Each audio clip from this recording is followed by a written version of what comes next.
Hi developers. So இந்த வீடியோவில் பார்த்தீங்கன்னா நம்ம introduction of developers on AI, அதாவது ஏஐ மூலிமா டெவலப்பர்ஸ் எப்படிலாம் ஒர்க் பண்ண முடியும், அப்புறமா வந்து என்னென்ன ஃபங்க்ஷன்ஸ் இருக்குது அப்படின்னு சொல்லி ஒரு ஸ்டெப் பை பார்க்கலாம். ஸோ இதில் வந்து டெவலப்பர்ஸ் வந்து ஏஐ எப்படி வந்து யூட்டிலைஸ் பண்ணிக்கிறது அப்படின்றதான் மெயின் கான்செப்ட். இதில் பார்த்தீங்கன்னா ஒரு டெவலப்பராக இருக்கீங்கன்னா ஃபர்ஸ்ட் ஆஃப் ஆல் ஒரு சேச்சுரேஷன் சொல்லுவாங்க. அதாவது இப்போ இருக்கிற தன்மையில் ஒரு ஏஐ வந்து சேச்சுரேட் ஆகுமா அப்படின்னு கேட்டிங்கன்னா வாய்ப்பே கிடையாது. இப்போ ஒரு மொபைல் ஃபோன் எடுத்துக்கிட்டிங்கன்னா சேச்சுரேஷன் ஆகும். அதாவது சேச்சுரேஷன்லாம் வேற ஒன்றும் இல்லை, ஒரு இனோவேஷன், அதாவது இனோவேஷன் எட்ஜ்னு சொல்லுவாங்க. அதாவது இனோவேஷன் அதான் கடைசி பாயிண்ட். எப்படி நம்ம வந்து மோட்டார் வெஹிக்கிள் இப்படி தான் இருக்குன்னு மாடிஃபை பண்ணி வச்சுருக்கோமோ அதுதான் சேச்சுரேஷன் பாயிண்ட். இதுக்கு மேலே அந்த மோட்டார் வெஹிக்கிளை எக்ஸ்டெண்ட் பண்ண முடியாது. அதாவது புல்லட்னு எடுத்திங்கன்னா புல்லட் இவ்வளோ தான். இதுக்கு மேலே புல்லட்டை வந்து 2 அடி எக்ஸ்ட்ராவாக ஆக்க முடியாது, 2 அடி பெருசாக ஆக்க முடியாது. இதுதான் புல்லட்டோட சைஸ் அப்படின்னு சொல்லிட்டு நம்ம எப்படி ஃபிக்ஸாக வச்சுருக்கோமோ அதுதான் வந்து சேச்சுரேஷன் சொல்லுவாங்க. ஸோ இந்த சேச்சுரேஷன் பார்த்தீங்கன்னா ஏஐல வருமா கேட்டிங்கன்னா வரதுக்கு வாய்ப்பே கிடையாது. ஆனால் டெவலப்பர் கிட்ட நிறைய வரதுக்கு வாய்ப்பு இருக்குது. ஸோ இப்போ இதுதான் ஸ்டார்டிங் பாயிண்ட்னு சொல்லுவாங்க. அதாவது நீங்கள் வந்து நிறைய இடத்துல பார்த்துருப்பீங்க. இப்போ வந்து சக்ஸஸ் போகணும்னா ஸ்டார்டிங் வந்து ஒரு பெரிய வாலை தாண்டிட்டு தான் சக்ஸஸ்ஃபுல்லாக போக முடியும். அதாவது ஸ்டார்டிங் ஸ்ட்ரகிளோட தான் சக்ஸஸ்ஃபுல்லாக போக முடியும்னு சொல்லுவாங்க. ஆனால் இப்போ இருக்கிற ஒரு சூழ்நிலை, அதாவது 2026 to 30 வரைக்குமே கூட இந்த 5 இயர்ஸ் ஒரு பிசிஸ்டான ஒரு இயர்ஸ். இந்த இயர்ஸ்ல வந்து என்ன ஒரு பிரச்சனைனா, இந்த 5 இயர்ஸ்க்குள்ள நீங்க வந்து ஃபர்ஸ்ட் ஸ்டெப் அழகா எடுத்து வச்சிடலாம். அதுக்கு மேல இருக்கிற 99 ஸ்டெப்பையும் ரொம்ப கஷ்டப்படுத்தி எடுத்துக்கணும். எக்ஸாம்பிள், அப்போ வந்து ஸ்டார்ட் அப்ஸ் ரொம்ப கம்மி. ஸ்டார்ட் அப் அப்போ யார் வந்து வைக்கிறாங்களோ அவங்களுக்கு ரொம்ப ஸ்ட்ரகிள் இருக்கும். அதாவது எங்க சப்போர்ட்னு தெரியாது, என்னன்னு தெரியாது, ஏதுன்னு தெரியாது. அதாவது சின்ன சின்ன சப்போர்ட் கிடைக்கிறதுக்கு கூட ரொம்ப கஷ்டப்படுவாங்க. ஆனா இப்ப அப்படி கிடையாது. ஒரு ஸ்டார்ட் அப் எடுத்துட்டோம்னா ஒரு ஊர்ல 10-15 ஸ்டார்ட் அப் மேல இருக்கு. ஆனா அதை ஸ்கேல் பண்ற வேல்யூ இங்க யார்ட்டையுமே இல்லை. ஸோ அதுதான் இங்க ஒரு மெயின் ப்ராப்ளமே. ஒரு ஸ்டார்ட் அப்னு எடுத்துக்கிட்டீங்கன்னா இப்போ அழகா ஸ்டார்ட் பண்ணிடலாம். அதுக்கு சர்டிஃபிகேட் எம்எஸ்எம்இ கூட வாங்கிடலாம்னு வச்சுக்கோங்களேன். எம்எஸ்எம்இ கூட இப்போ என்கிட்ட 2 கிளைண்ட் இருக்காங்க. ஸோ நான் வந்து எம்எஸ்எம்இ வாங்கி அது கம்பெனியாக பண்ணணும்னா கூட அதுக்கு கைடன்ஸ் கிடையாது. First thing. இந்த மாதிரி நிறைய விஷயம்லாம் டெவலப்பர்ஸ் கிட்ட இருக்கு.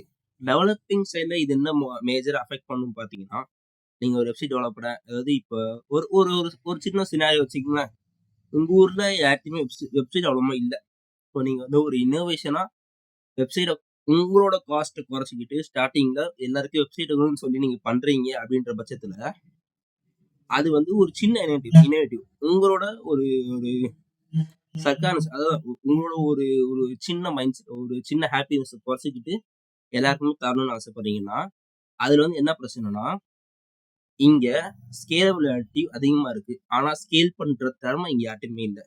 ஸோ இதான் சொல்றேன், டெவலப்பர்ஸ் கிட்ட ஏஐ வச்சு யூஸ் பண்ண முடியும். ஆனா டெவலப்பர்ஸ் நீங்க அதை எப்படி உங்களோட கிளைண்ட் கிட்ட இன்ட்ராக்ட் பண்றீங்க அப்படின்றதான் மேஜரான ஒரு விஷயம். ஸோ அதை நீங்க கரெக்டாக ஹேண்டில் பண்ணிட்டீங்கன்னா you are good. Okay, second நம்ம என்ன பார்ப்போம்னா how we serve on AI.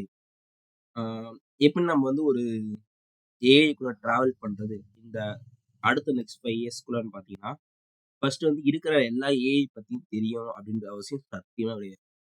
சாட்ஜிபிட்ட போயிட்டு எனக்கு 100 ஏஐ லிஸ்ட்டும் கொடுனா அது 100 ஏஐ லிஸ்ட்டும் கொடுக்கும். ஜெமினி கிட்ட போயிட்டு எனக்கு 1000 ஏஐ லிஸ்ட்டும் கொடுனா 1000 ஏஐயோட லிஸ்ட் கொடுக்கும். ஃபர்ஸ்ட் ஏஐ எதுன்னு நீங்கள் சூஸ் பண்ணுறதுக்கு தயங்காதீங்க. So take your 2 days or 3 days கண்டிப்பாக எடுங்க. உங்களுக்குன்னு ஒரு ஒரு செப்பரேட்டிவான ஏஐ லிஸ்ட் வச்சுக்கோங்க. சாட்ஜிபிட்ட கேட்டு தான் தெரிஞ்சுக்கணும் அப்படின்னா கட்டாயம் தெரிஞ்சுக்கணும். அது ஒரு பெஸ்ட் வழி தான். தென் இங்க எல்லாரும் ஒரு மிகப்பெரிய தப்பு பண்றது என்னன்னா, இந்த வச்சுக்கலாம். இப்போ வந்து நீங்க ஒரு டெவலப்பர்னு வச்சுக்கோங்க. உங்களுக்கு ஒரு பெரிய வெப்சைட் செய்யணும். நீங்க ஒரே ஆள் தான் இருக்கீங்க அப்படின்ற பட்சத்துல நீங்க அந்த நேரத்துல இருந்து ஏஐ கிட்ட தான் போவீங்க. ஓகே, ஏஐ எனக்கு இந்த மாதிரி வெப்சைட் பண்ணு. இப்போ கிளாடுன்னு வச்சுக்கலாமே, கிளாடு கிட்ட போறீங்க. கிளாடு எனக்கு ஒரு வெப்சைட் பண்ணி கொடு அப்படின்னு சொல்லி கேட்குறீங்க. என்னென்ன வேணும்னு கேட்குது. அது நீங்க எல்லாத்தையும் கொடுக்குறீங்க. இந்த மாதிரி HTML, CSS, பேக் எண்டு, டைல்வெண்ட் எல்லாத்தையும் போட்டுக்கிட்டு ரியாக்ட் ஜேஎஸ், நோட் ஜேஎஸ்லாம் போட்டுக்கிட்டு ஒரு ஃபுல் ஒரு டைனமிக் வெப்சைட் பண்ணி தரணும்னு வச்சுக்கோங்களேன். அது கேபிஐலாம் கேட்குது, நீங்க கொடுத்து ஃபுல் ஆக்சஸ் பண்ணிடுறீங்க, மறுபடியும் வெப்சைட் பப்ளிஷும் பண்ணிடுறீங்க. ஓகே. பட் இதுல என்ன ஒரு பிரச்சனைனா, நீங்க என்னென்ன ஃபைல் அக்சஸ் பண்ணீங்க உங்களுக்கே தெரியாது. கடைசி வரைக்கும் தெரியாதுன்னு வச்சுக்கோங்களேன். ஸோ அதுக்கு ஒரு பேசிக்கான வெப்சைட் டெவலப்பிங்னா என்னன்னு படிச்சு வச்சுக்கோங்க. பேசிக்கான ஒரு சாஃப்ட்வேர் டெவலப்பிங் என்ன படிச்சு வச்சுக்கோங்க. இதெல்லாம் வந்து ஒரு ஏஐ கூட இன்டராக்ட் பண்றதுக்கு ரொம்ப முக்கியமான ஒரு விஷயம். Major problem on AI. ஒரு ஏஐ கிட்ட நம்ம என்ன வந்து மேஜர் ப்ராப்ளம் கண்டுபிடிப்போம் அப்படின்னு பார்த்தீங்கன்னா, அஸ் யூசுவல் வெப்சைட்டே எடுத்துக்கலாம். ஒரு ப்ராம்ப்ட் கொடுக்குறீங்கன்னு வச்சுக்கோங்க, எனக்கு இந்த மாதிரி வெப்சைட் வேணும் அப்படின்னு சொல்லிட்டு. கிளாட் மாதிரி ஒரு ஏஜென்டிக் ஏஐ, அதாவது ஒரு ஒரு மேசிவ் ஏஐனா அது வந்து ஒரு லுக்கு ப்ரீசியஸ் பண்ணி எல்லாமே என்ன பண்ணுன்னா, ஸ்டார்டிங்லேயே வந்து நீங்க கொடுக்குற ப்ராம்ப்டிங் பொறுத்து. ப்ராம்ப்ட்லேயே எனக்கு வந்து HTML, CSS அப்புறமா JS வேணும்னா இந்த 3 ஃபைல் கொடுக்கும். இல்லையா ரியாக்ட் வச்சு பண்ணி கொடுனா ரியாக்ட் வச்சும் பண்ணி கொடுக்கும். டெய்ல்விண்ட் யூஸ் பண்ணு அப்படின்னா டெய்ல்விண்ட் யூஸ் பண்ணும். நீங்க கொடுக்குற ப்ராம்ப்ட் பொறுத்து தான் உங்களோட வெப்சைட் வந்து இருக்கும். இப்போ நீங்க எக்ஸாம்பிளுக்கு HTML, CSS, JS வச்சு ரெடி பண்ணி கொடு அப்படின்னு சொல்லிட்டீங்கன்னா, இந்த 3 ஃபைல் வச்சு மட்டுமே தான் உங்களுக்கு எல்லா கோடையும் எழுதும். அதை தவிர்த்து உங்களுக்கு எந்த வேலையுமே பார்க்காது. அந்த மாதிரி ஒரு ஏஐனா ஓகே, பிரச்சனை இல்லை. இப்போ இப்போ ஒரு ChatGPT கிட்ட போயிட்டு, இப்போ வந்து ChatGPT வந்து ஸ்கிரீன்ஷாட் கோட்னு ஒரு ஏஐ கொடுத்துருக்கான். சூப்பர். முடிஞ்ச வரைக்கும் இப்போ ட்ரை பண்ணி பாருங்க. அந்த ஸ்கிரீன்ஷாட் கோடிட்டு போயிட்டு, எனக்கு இந்த வெப்சைட்டோட ஸ்கிரீன்ஷாட் எடுத்து அப்லோட் பண்ணினா, லைக் ஃபிக்மா மாதிரி ChatGPT கொடுத்துட்டான். நீங்க என்ன பண்றீங்கன்னா, அந்த ஸ்கிரீன்ஷாட் எடுத்து அப்லோட் பண்ணினாலே போதும். அந்த ஏஐயோட கோட் ஃபுல்லாகி வந்துடும். அது எப்படி இருக்கும், முடிஞ்ச வரைக்கும் தத்துருவமா அது ஒரு லிங்க்லாம் எடுக்க ஆரம்பிச்சு, அதோட டேட்டா கலெக்ட் பண்ணி அது வந்து கொடுக்க ஆரம்பிச்சிடும். இப்படி வளர்ந்துட்டு இருக்கிற இடத்துல நீங்க வந்து தத்துருவமான எந்த அளவுக்கு சொல்றேன்னா, அதாவது ChatGPT-ய 99.99 அக்யூரசி இருக்குன்ற அளவுக்கு எனக்கு தோணுது. அதாவது நான் 2 பண்ணி பார்த்தேன். அதுல எனக்கு தோணுது. பட் மத்தவங்களுக்கு எப்படின்னு எனக்கு தெரியல சத்தியமா. இது எப்படி இருக்கு? இல்ல நம்ம கிளாட் கிட்ட குடுக்குறது எப்படி இருக்கு? அதாவது ChatGPT போயிட்டு இந்த ஸ்கிரீன்ஷாட் அப்லோட் பண்ணிட்டு, எனக்கு இது என்னென்ன இருக்குன்னு சொல்லி லிஸ்ட் பண்ணுன்னு சொன்னா லிஸ்ட் பண்ணும். ஆனா கிளாட் லிஸ்ட் பண்ணும்.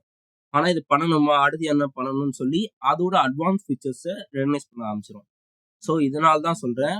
மேஜர் ப்ராப்ளம் என்னன்னா, நெக்ஸ்ட் ஸ்டெப்னு ஒண்ணு இருக்குல்ல, அது வந்து ChatGPT கிட்ட வந்து ஃபுல் வெப்சைட் பண்ண முடியாது. லைக் வந்து அது ப்ரிவ்யூ பார்க்க முடியாது. அந்த சோர்ஸ் கோட, அதாவது அந்த கோட காப்பி பண்ணி பேஸ்ட் பண்ணி மட்டும் தான் ஒர்க் பண்ண முடியும். அப்படின்னு நிறைய ஒரு ஸ்பெஷல் ப்ராப்ளமா இருக்கு. கிளாடு, அப்புறமா ரெப்லெட்டு, அப்புறமா கூகுளோட ஏஐ ஸ்டுடியோ, இந்த மாதிரி வெப்சைட்லாம் போயிட்டோம்னா, நமக்கு வந்து ப்ராம்ப்டிங் மூலியமாவே நம்ம வந்து ஒரு ஒரு லேண்டிங் பேஜ் கூட அழகா ஒரு ஒரு ஒரு ஒரு 5 மினிட்ஸ் கிரியேட் பண்ணலாம் வச்சுக்கோங்களேன். Full landing page with custom icons and all இதை வச்சு கிரியேட் பண்ணா பண்ணிக்கலாம். ஆனா ChatGPT முடியுமா கேட்டா கண்டிப்பா முடியாது. இப்போ அது வந்து கொஞ்சம் சாத்தியமா இருக்கு. அதாவது ஸ்கிரீன்ஷாட் ஏன்னு சொல்லிட்டு ஸ்கிரீன்ஷாட் கோடுன்னு சொல்லிட்டு இதே அந்த அந்த டூல் ஒன்று வந்திருக்கு ஆக்சுவலா. அதை வச்சு ட்ரை பண்ணி பார்க்கலாம். அப்படி வேணா பண்ணலாமே தவிர மிச்சபடி ஒண்ணுமே பண்ண முடியாது. ஸோ இதுக்கு தான் சொல்றேன், முடிஞ்ச வரைக்கும் ஏஐ லிஸ்ட் நீங்க கரெக்டா எடுத்தீங்கன்னா உங்களுக்கு இந்த மேஜர் ப்ராப்ளம் ஆஃப் ஏஐ கண்டிப்பா வராது. இவங்க எல்லாருக்குமே வந்து அவுட்கம் ஆஃப் டெவலப்பர்ஸ்னு ஒரு கான்செப்ட் தெரிஞ்சிருக்கும். தெரியாதவங்க புதுசாக தான் தெரிஞ்சுக்கங்க. அவுட்கம் ஆஃப் டெவலப்பர்ஸ்னா நீங்க ஒரு வெப்சைட் பண்றீங்கன்னா அந்த வெப்சைட்டோட அவுட்புட் தான் உங்களோட அவுட்கம். அதுதான் உங்க கிளைண்ட் நீங்க சென்ட் பண்ண போறீங்க அப்படின்னா, இதுல ஒரு விஷயம் நல்லா புரிஞ்சுங்க. இப்போ ஒரு ஒரு சின்ன விஷயம், ஒரு புல்லட் எடுத்துக்கங்க. ஒரு புல்லட் இருக்குப்பா, அந்த புல்லட்ல நான் வந்து ஒரு ஆணியை ரெடி பண்றேன். ஓகே, ஆணி மீன்ஸ் ஒரு ஒரு ப்ராம்ப்டிங் கொடுக்குறேன்னு வச்சுக்கோங்க. அதுக்கு எல்லாத்தையும் கனெக்ட் ஆகிற மாதிரி ஒரு ராட் மெட்டீரியல் தான் ரெடி பண்றேன். அதுக்கு மேல வைக்கிறது அந்த டேங்க்கு, அது இல்லாம அந்த லைட்டு, அப்புறம் கியர் செட்டு, அப்புறமா அந்த ஹேண்டிலுக்கு வைக்கிற அந்த கிரிப்பு, அதாவது அந்த மேல கை இப்படி வைப்பாங்கல்ல கிரிப்புக்கு, அது ஸ்டாண்டு, லொசுக்கு எல்லாமே ஏஐ ரெடி பண்ண போகுது. ஸோ அடிப்படை யாரு? டெவலப்பர் கொடுத்தது. ஆனா ஃபுல் வெப்சைட் பண்ணது யாரு? ஏஐ பண்ணது. ஸோ முடிஞ்ச வரைக்கும் நீங்க அடிப்படையா இருக்க பாருங்க. அதாவது உங்களோட ப்ராம்ப்டிங்ல ஸ்ட்ராங்கா இருந்தீங்கன்னா, உங்களோட ஸ்ட்ரக்சர் ஒரு சூப்பர் ஸ்ட்ரக்சரா வரும். ஓகேவா? அதை நீங்க ட்ரை பண்ணி பாருங்க. ஓகே, நம்மளோட ஃபைனல் செக்ஷன் பார்த்தீங்கன்னா, ஒரு மொபைல் அப்ளிகேஷனோ, ஒரு வெப்சைட் டெவலப்போ, இல்ல ஒரு எனிதிங் எல்ஸ் ஒரு developing side, technique developing side போயிட்டு நம்ம பண்ணோம்னா, இப்ப நெறைய வந்து ஏஐ தேடிக்கிட்டு இருக்கோம். ஸோ அப்படி ஒரு ஏஐயோட லிஸ்ட் நான் சொல்றேன் ஆக்சுவலா. ஆ வெப்சைட் டெவலப்மென்ட்க்கு கூகுளோட ஏஐ ஸ்டுடியோ பெஸ்ட். கண்டிப்பா ட்ரை பண்ணி பாருங்க. அதுக்கு வேணும்னா சொல்லுங்க, செப்பரேட்டா ஒரு வீடியோ பண்றேன். செகண்ட் வந்து மொபைல் அப்ளிகேஷனுக்கு 2 யூஸ் பண்ணலாம்.